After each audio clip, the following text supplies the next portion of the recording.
Cet amendement vise à instaurer la gratuité réelle de l'éducation, puisque non, notre école publique n'est malheureusement pas gratuite.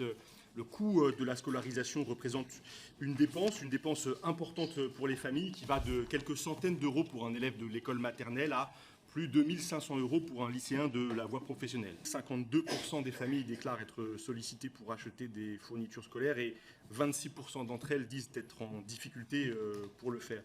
De même, 42% des familles du premier degré sont sollicitées pour participer aux frais occasionnés par les sorties pédagogiques. Et là encore, cela place un grand nombre d'entre elles en difficulté. Dans cette période de crise sociale où la pauvreté est plus grande, et il faut rappeler qu'un élève sur 5 vit sous le seuil de pauvreté, cette atteinte au principe de gratuité, et je rappelle que si l'école est gratuite, c'est parce qu'elle est obligatoire, elle porte aussi atteinte au principe d'égalité, d'accès de tous les élèves à l'éducation. C'est la raison pour laquelle nous proposons cet amendement qui vise à faire la gratuité des cantines scolaires, du matériel scolaire, des sorties scolaires, des activités périscolaires et du transport scolaire. C'est un amendement qui représente une dépense d'environ 7 milliards d'euros. Elle est parfaitement finançable par le budget de la nation puisque, par exemple, le gouvernement prévoit la suppression de la CVAE qui représente une recette de 8 milliards d'euros pour le budget de l'État. Il y a donc la possibilité pour nous tout de suite de financer cette mesure très forte de justice sociale